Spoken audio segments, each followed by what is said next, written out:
Hello everyone and welcome back to another video. Today we're taking a look at, well, it says it right here, a Raspberry Pi 1. So, I've had 3 of these for quite some time, and I put one of them to work by running a Pi-hole, but the other 2 I've had have just kind of been useless for a long time, and I thought they would kind of always be, because these are just kind of too old and too slow to do anything, even really basic things. So, I don't know, I just had them. I was given these because the other person who used to own them didn't want them either. So I just had them sitting around. Until recently. So, I had a couple of projects, both private and university related, where I had to work with newer models of Raspberry Pis, and as a consequence, I learned how they work a little bit better. I got a bit more comfortable with, command line interface, with Linux, and all the stuff that involves using a Raspberry Pi. So I thought, now that I'm a little bit more comfortable with using the systems for these, what if I try to overclock one? I've seen other people do it. I've seen other people overclock the Raspberry Pi 4 and 5, and well, it should work the exact same on these older ones. In fact, it does work the exact same. I did enough pre-testing to know that this works. I just haven't done the actual overclocking yet. So, yeah, that's what we're gonna do today. But because this is such an unusual piece of hardware for this channel, since I mostly do graphics cards and sometimes motherboards and CPUs, and also sometimes RAM, I think I should make or give you a bit of a tour of this little mini computer before we get started, because this is, well, it's an entire computer. This thing, credit card sized, this is an entire computer. It has everything that my test bench has, just at a much smaller scale. So yeah, let's take the cover off and look at the internals. So I already added this small heatsink. It doesn't come with one like this because the power consumption of this is very low. It's rated for 5 volts, 700 milliamps, so it's like 4 watts something power consumption for the entire board. So yeah, this does not really get that hot. It's not meant to have a heatsink or active cooling at all, but of course when we're overclocking this helps. So yeah, let's also take the cover off for this. And now we can see the entire board of the Raspberry Pi 1. Mine specifically is a revision 2.0. Like you can see, it lists 2011 and 2012. It has the mounting holes. It has these additional mounting holes for like headers and stuff. So that's how you can see it's a revision 2.0 or like a revision 2. The Rav 1 doesn't have this. And yeah, so it is a Pi 1. Revision 1 and 2, they have the same hardware, basically, like just the PCB is slightly different between them. And yeah, basically all the magic happens under this heatsink. So under this heatsink is actually 2 chips. The chip that the heatsink is directly taped onto is a 512 megabyte LPDDR2 RAM chip. Specifically, this Pi, before it had the heatsink on, well, it still has, you just can't see it anymore. It has a 4 gigabit Samsung BDI LPDDR2 module, and under the RAM module sits the system on chip SoC that runs the Pi. Specifically, this one is called the BCM2835 / also the BCM2708. It kind of has both of those names. As far as I know, 2835 refers to the entire SoC, including the package, and then 2708 is the silicon die inside, as far as I know. So yeah, it kind of has these 2 names, but it refers to the same, thing. And yeah, so the BCM2835 includes a single ARM v6 CPU core. It has a small graphics card, it has some memory controller stuff, and some basic I/O like the HDMI, I believe the camera and the display connector, the GPIO, and the video and audio jack, I believe, are controlled by the SoC. And there's also a single USB output from the SoC that then gets fed into this chip, which multiplies the USB into 2 ports and also adds Ethernet. So that's basically all the processing that goes on here, because there's really no other chips on here. Everything else is minor components in power delivery. Speaking of power delivery, so I took some time to look into how it works on this board.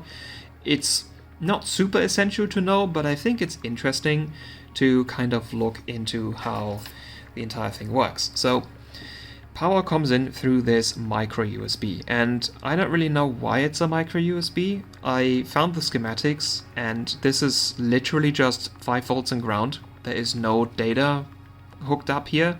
Like the newer models of the Pi, I think the Pi 4 and 5, they actually have data lines on the power input USB port. So that one actually works as a USB port, but this one's just 5 volts and ground, so this could have been a barrel jack as well. I don't really know why it's a micro USB, but yeah, there you go.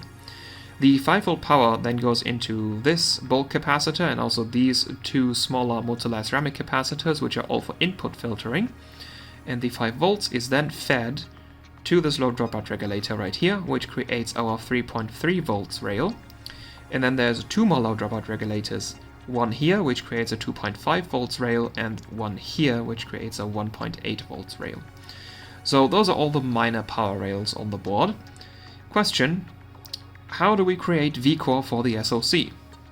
So that is a question that took me a while to answer, because there's no other power delivery here, and the backside doesn't have anything either. There's just capacitors and yeah, like passive components. So how do we get vCore voltage? This doesn't run off of 5 volts, right? It doesn't. So turns out the SoC also contains a small single-phase VRM for itself. So a PWM controller, high-side MOSFET and low-side MOSFET are in the SoC, meaning the only external parts are capacitors and a single inductor. And that was the way how I found out how this works, because I saw the inductor, which is on the back, and I went, oh, I wonder if that's vCore. And then I looked at the schematic, and it had an inductor in it, and it had the same marking, and that's how I found out that how vCore works. And I should show this. Just one fair warning. This Pi was actually broken when I got it. I have repaired it, it runs now, but the repair is, let's say, not my proudest work. It looks really bad. It works, but it looks really bad. And I agree that it looks really bad. So I just want to pre-warn you for what you're about to see. So yeah, I did that. And the reason why I did it is, you see how this piece of the SD card slot is missing. There's like a thing broken off. And this leads to the slot no longer being able to actually hold onto SD cards, and that means you don't get any contact. And I tried pressing the cards in, first with a 3D printed piece, which ended up not having enough pressure, because the 3D print would literally snap in half before the SD card had enough pressure. Then I tried it by hand. That made the Pi boot up, but I slipped once, the SD card lost connection, and the SD card died. And at that point I decided to not mess with this anymore, because a Pi 1 is not worth an SD card. So what I did instead is I took the contacts that attach to the PCB, I soldered wires onto it. I took one of these full-size SD adapters that you get with like micro SD cards when you buy them, soldered the other end of the wire to that, and now this thing runs off micro SD. So yeah, it looks really janky. It probably is, but it works. So anyway, the inductor I was talking about is right here, L5. That is the only inductor, as far as I'm aware, that's on the board. So yeah, I looked at the schematic, I looked, hey, what is L5? And as it turns out, it is vCore. So yeah, that is our single phase for the vCore VRM. And actually on the front, we have the capacitor. So we have the C16 capacitor right here, which is for vCore, and C17 is actually the 5 volt input for the VRM, as far as I know. So those are the input and output filtering capacitors for the vCore VRM. And a funny consequence of this VRM being so simple is the Pi 1 is actually very easy to e-power. I haven't done this myself, but I have seen someone successfully e-power it, and they didn't have to do any crazy modifications to keep the Pi from working. Apparently, if you just disable the VRM or disconnect it, it doesn't seem to really do anything about it. Usually on graphics cards, you need to like remove the PWM controller so it doesn't send an error signal, which wouldn't work on here because the controller's in the SoC, but seemingly all you have to do is you desolder L5 to disconnect the VRM, and then you just solder your positive and ground to the C16 capacitor, and that's how you e-power this thing. So, because it is so easy, I might try this later. In fact, I think I will try this later, because I also want to hook my phase change up to this to cool it down to minus 60 degrees and see what happens. But today we're not going to do that. Today we're just going to do regular overclocking. So let's put this back into the case. If you're wondering what case this is my own design. I made this myself and 3D printed it, and if you want it, the files will be on my printables at some point. They're not there now. I will put them up at some point, and I also have other versions for like newer versions of the Pi that are more relevant than this, so I didn't waste a bunch of time designing a case for just the Pi 1. It's like this is a variation of a different case I made for all the other Pi versions, which have like a standardized layout, and then this one's like the odd one out, which has like the ports in weird places. So anyway, yeah, I made this, and I kind of like it. Like, it's really clean, and it goes together completely toolless. It's completely 3D printed. Ever since I got my 3D printers, I just like making projects like this. Anyway, one last thing I should talk about, so take the thing back off for a bit, is cooling considerations. So, I already talked about the little heatsink I added, but this is not gonna be enough if we really push it, so I have a method for attaching a fan. Problem is, all the fans I have are 12 volts, and the highest voltage you can get on the Pi board is 5 volts. So we can't really spin fans super fast, and actually a lot of fans will not spin at all at 5 volts, but I have these. So these are Intel stock heatsink fans, and they actually run at 5 volts. They don't run super fast, but they move a decent amount of air. And what I did is, I did a really janky jumper cable thing, and I just plug it into the GPIO header. So every Raspberry Pi has a GPIO header, and as far as I know, on every single version, even the ones with the longer GPIO, if you turn it like this, so that the header is in the top right, the right column from the top to the bottom is 5 volt ground. So that should be that. There's also more ground pins somewhere in the GPIO header, but I know those 3 for a fact. So all you need to do is connect the wires like that. And now our fan has 5 volt power and will run. And I'm going to demonstrate that very quick by plugging in the power. There you go, fan runs. So that is how I cool this. I just set the fan on here, and this is fine. Like, again, the entire board has like a 4 watt power consumption, and yeah, we're going to overclock. It's probably going to climb a bit higher, but this will be fine. I have less powerful fans cooling my Pi 4 and Pi 5, and they are fine. They don't really ever go above like 45 degrees, so this will be fine. As to what we can actually overclock here, and I'm going to show that in a bit, just how everything works, because it's of course a bit different, because this thing doesn't really have a BIOS. I should talk about what we can all overclock. So, the reason why I'm even bothering with this is that there's a surprising amount of stuff that you can actually overclock here. It's not just that, oh, you can increase the CPU clock and then everything else is locked. You can actually increase a lot of different clocks. So there's CPU clock, graphics card clock, RAM clock, and then some subsections of those components can also be overclocked. and you even have voltage control. And not just vCore, you can also change some of the referencing voltages for the RAM. So there's quite a lot of control that you can do here. And it's all pretty easy, because it's all done by editing a literal TXT file that is on the boot partition of the SD card. And the boot partition is even readable under Windows, so you could just take the SD card out and plug it into a Windows machine, open it in Editor, and then change the TXT file, and then boot the Pi, and you can overclock it that way. Now, we're not going to do that. We're going to do a bit more of an elegant way. You can see I have a USB... yeah, it is a USB Wi-Fi dongle, so that I don't need to use Ethernet to connect to this thing, because, yeah, the Pi 1 and 2 don't have integrated Wi-Fi. Yeah, so I'm going to connect to this via SSH remotely, because that way I can copy-paste commands into the command line. Because this has an installation of Raspberry Pi Lite, which means there's no desktop environment here, because, well, it does run, it is unusably slow. So, yeah, even if I connected the mouse and keyboard and screen to this thing directly, it would just have a command line. So, yeah, I'm just gonna connect to it via SSH, and of course I'm going to show all of that.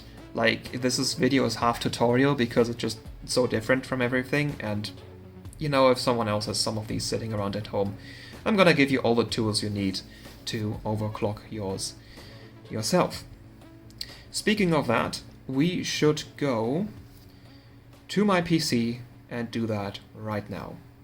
Before we continue, I'd like to thank my sponsor, PCBWay. If you are working on a project of your own that requires parts that would be hard to make yourself, or just generally parts at a much higher quality standard, you can go to PCBWay's website and order anything from PCB prototypes, assemblies, CNC parts, 3D printed parts, as well as stencils or even flexible circuit boards. The ordering process is simple. You just upload your files, tell them some stuff that you need, and you'll quickly receive a quote, which once accepted, will mean that your part can get shipped out within as fast as 24 hours. And if you have any questions or require further help, they even have a live chat service that stands ready for you.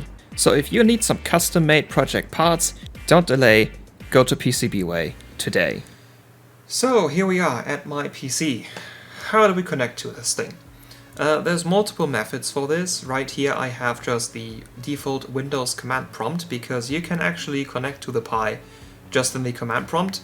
It's not what I prefer, but I'm just going to show you that it works, because you don't need to install any extra software for this. And this works by just typing SSH, then the user that you put on your Pi when you flashed the SD card, so in my case that's Pi 1, and then either the host name or the IP address of the Pi. I have some issues with host names, so I'm just going to use the IP address, which is this. You can see this in your router settings, or you can connect a screen and keyboard to the Pi and type IP space ADDR, and then it will also show you its IP address. So we do this, we press enter, and when you connect for the first time, it will like warn you about this stuff, and we're just gonna go, yes, this is my machine, I set it up. And now it's going to ask you for the password that you put in while you flash the SD card, so type that in, and we're logged into the Pi. So that is one way to do it, but as you can see, this is like a few more steps, and you need to remember the IP address of it and all that sort of stuff. This is why I like don't prefer this. I just want to show you like this works. So let's show you what I actually prefer instead. So this right here is Putty, and this is the program that I prefer to use, because as you can see, you can save profiles for whatever you want to connect to. So if we just type in the IP address here, I could say Pi1 and press save, and now the IP address is saved as Pi1. So the next time I want to connect to this, I don't need to look up the IP address, I just select Pi1, press load, press open, and there we go. Now it asks us for the username because we didn't specify that. So Pi1, password, and we are in. So we could do some sanity checks first. For example, we can use the VC Gen CMD or whatever it's called, and ask it to measure our temperature, and you can see here the SoC has a temperature of 32 degrees right now thanks to the very strong cooling we added. We can also measure the volts, and we are at just the default voltage of 1.2 volts right now, so that's cool. There is technically a measure clock command, and if you go here it will list measure clock somewhere. There it is. But for some reason this doesn't work. Like,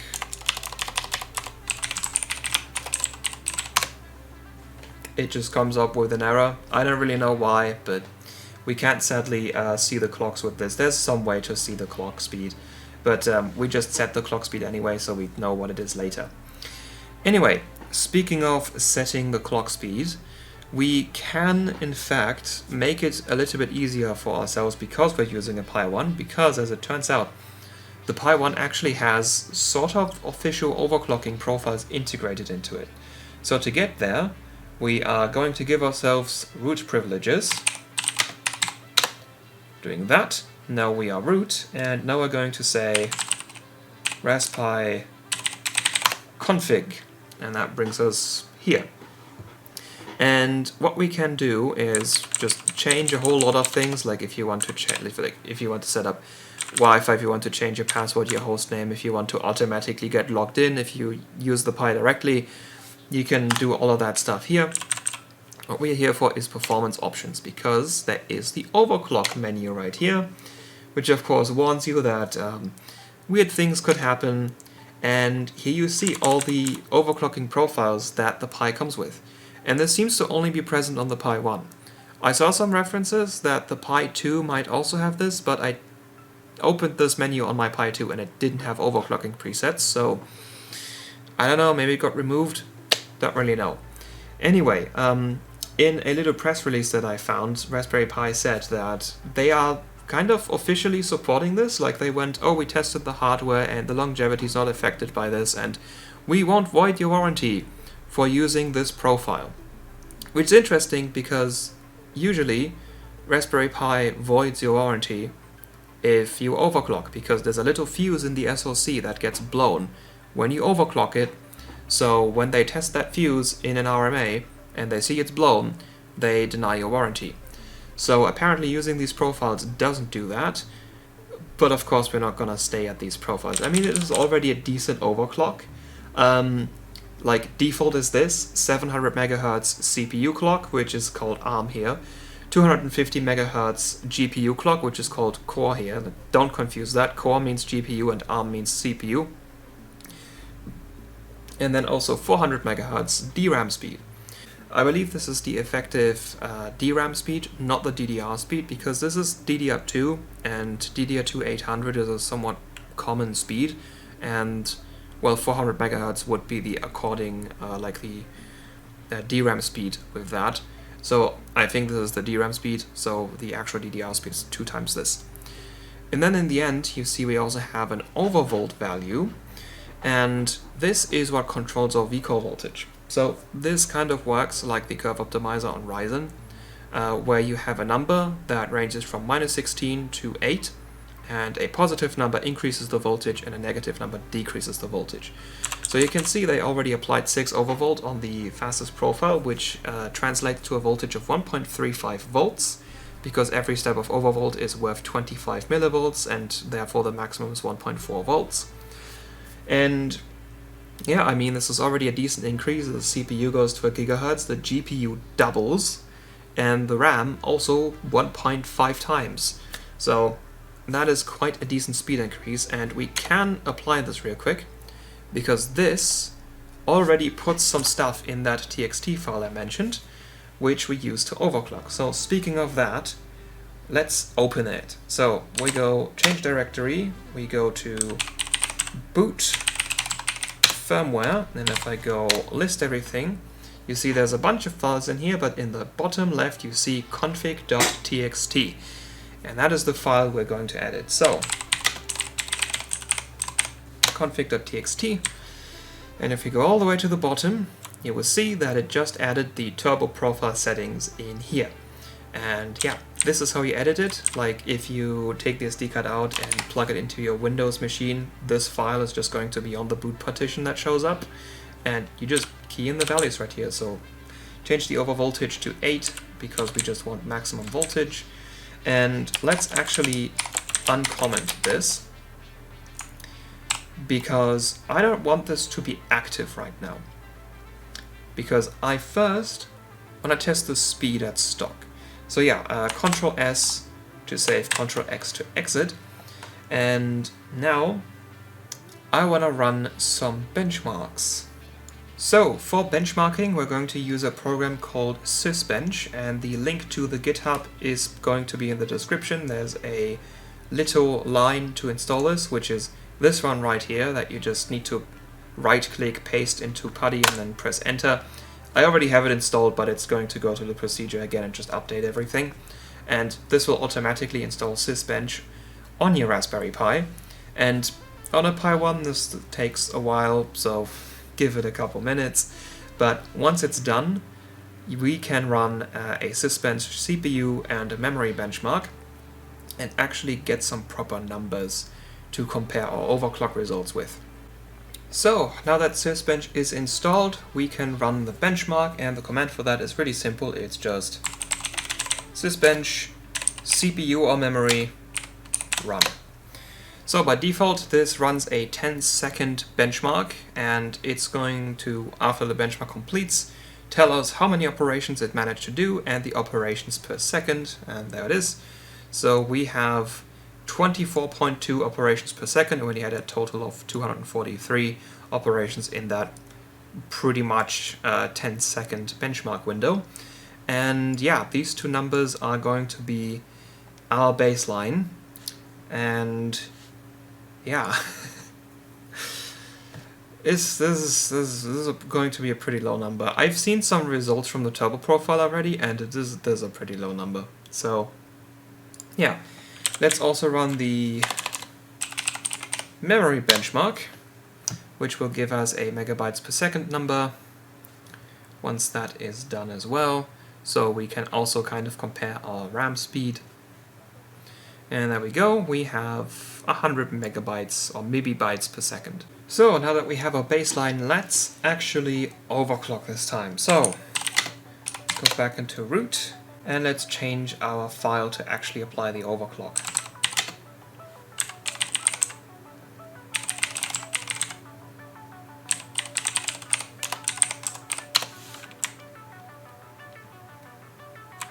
So remove the comment markers, save, exit, and let's say reboot.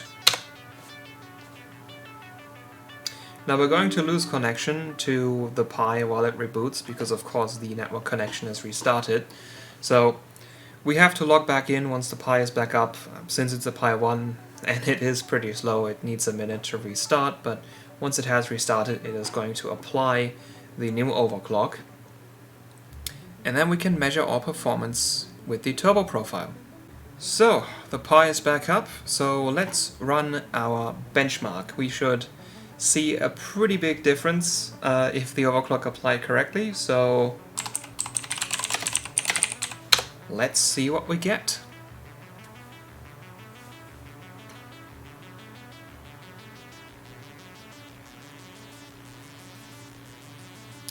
And there we go, we got pretty much 100 extra events, as it calls it, and our events per second also went up by about 10. Actually more than 10, because it was 0.2 before, it's 0.9 now.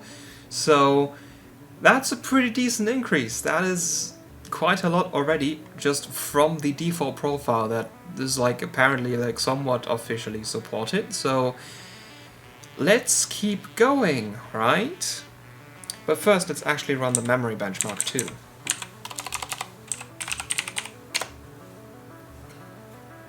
I don't actually know what to expect from this one, so let's see what happens.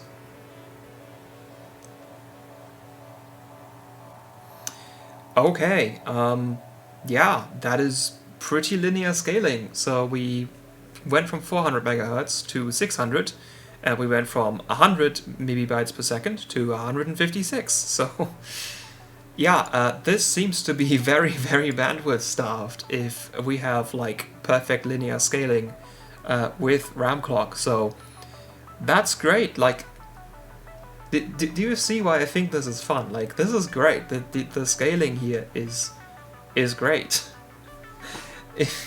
I still think it's still going to be pretty slow by the end, but like, this is overclocking really well. So let's keep going.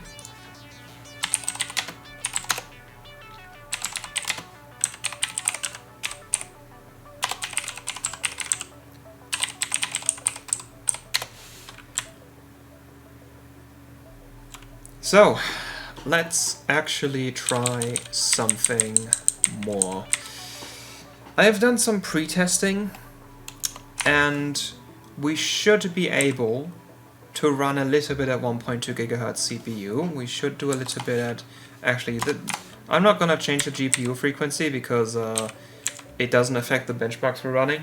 And if I put this too high, we might get problems, because the GPU frequency is also tied to the cache on the Pi 1, so increasing this could actually affect things a little bit, but rather not do that. Let's just do CPU, and are we brave enough to do 700? Maybe? Perhaps? Let's try that. So, save that, exit, and reboot.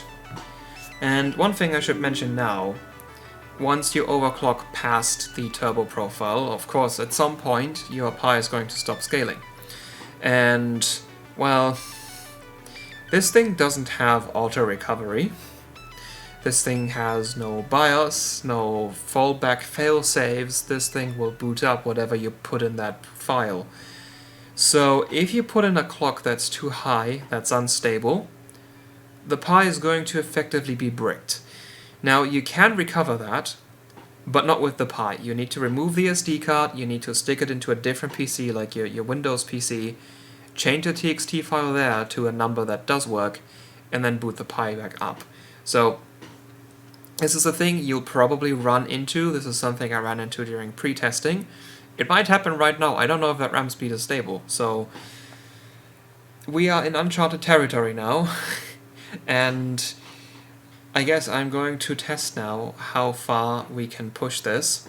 I know 1.2 is pretty much borderline for the CPU right now, because I have tried 1.25 before, and that it booted, but like it would crash once you try to run anything. So yeah, that is pretty much what I saw in the pre-testing, but I don't know how high the RAM goes, and I don't know the performance numbers, so that will be interesting to see. So, it seems the RAM speed is not stable.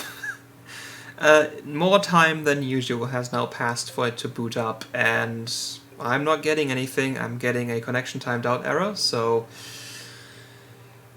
it seems like we have to do the recovery maneuver.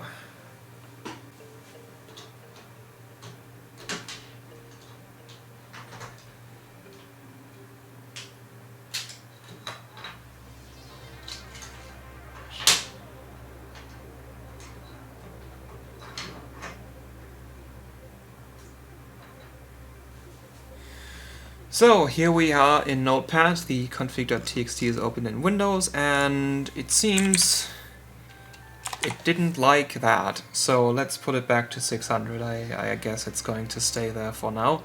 So let's save this and put it back in the Pi and hope that it boots up now. Okay, it looks like we're back in business. I am getting a login prompt, so that probably means it was the RAM. And we can run our CPU bench now.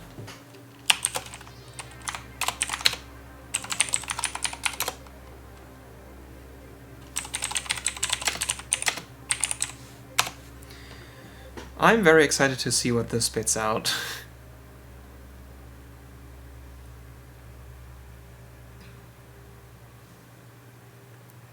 Okay, we get funny number. That is just think about, we started at 250, below 250. This is like performance gains wise, this is a lot. This is really a lot. And we haven't modded anything, we just put a fan on top. Like, there's no overvolting, no e-powering, no anything like that, like no extreme cooling. Like, I don't really have a water block that fits in the thing, because like all the ports are around it, but like it could maybe order some sort of metal spacer and then put a water block on, or my phase change. We haven't done any of that yet. And that's a pretty decent increase. That is... yeah, that's great. So, one thing I wonder is if faster CPU speeds will actually affect the memory bench as well.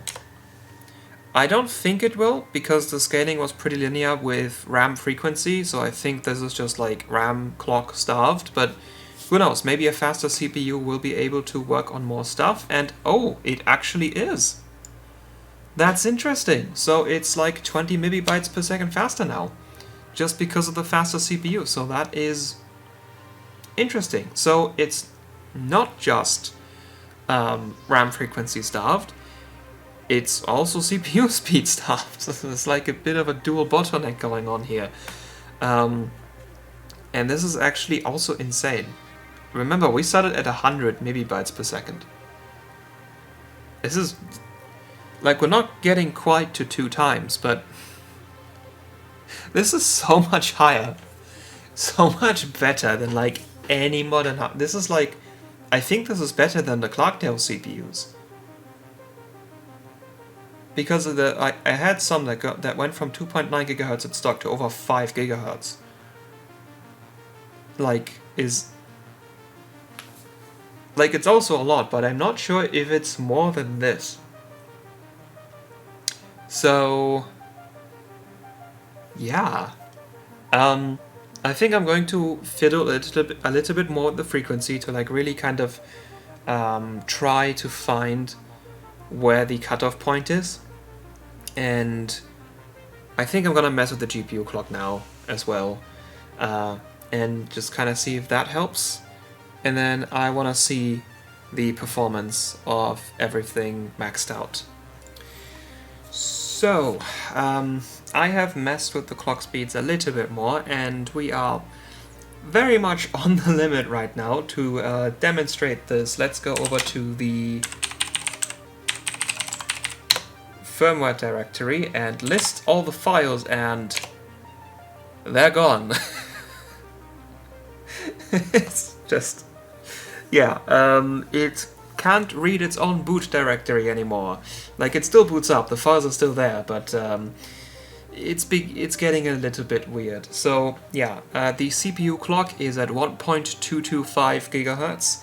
The GPU and RAM are both at 650 MHz. So slight bump from what we had before. And I guess let's run Sysbench again and see how much extra performance we gain from this.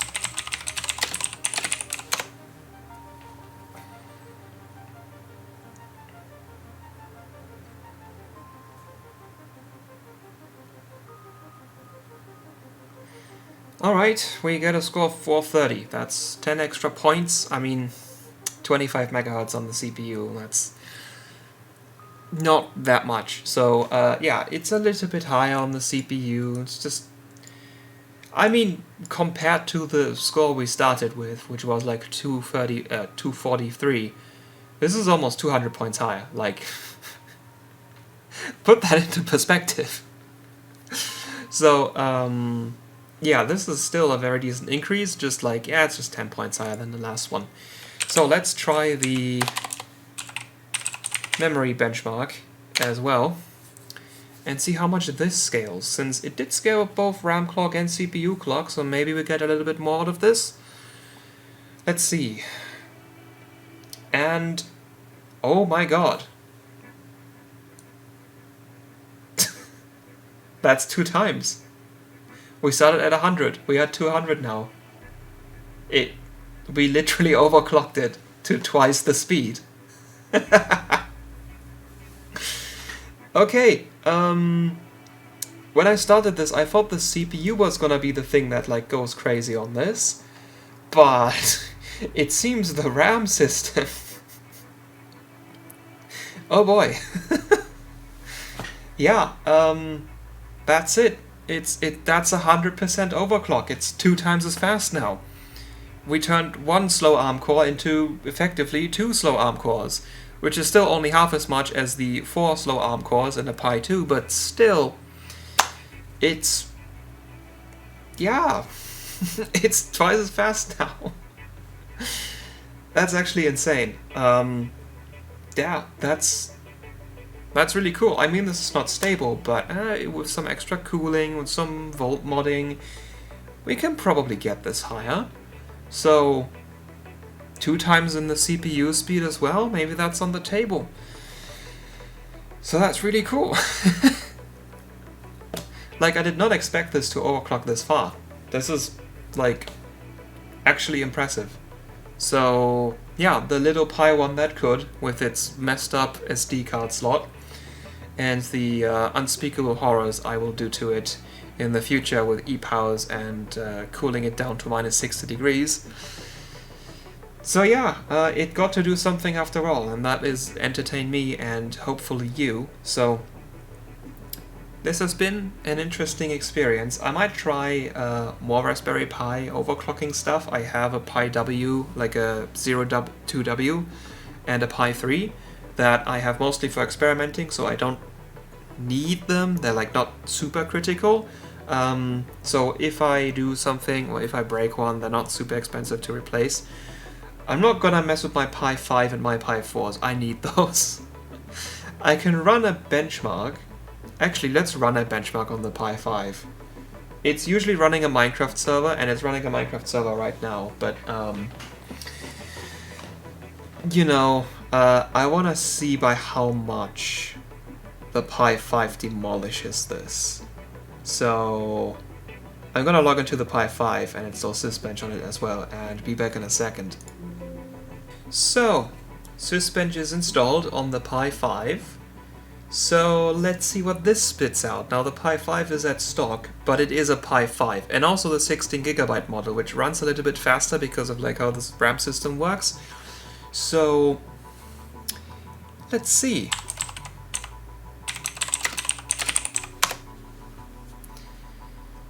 I'm expecting like a triple or quadruple digit number here. This is gonna be a bloodbath. Oh god.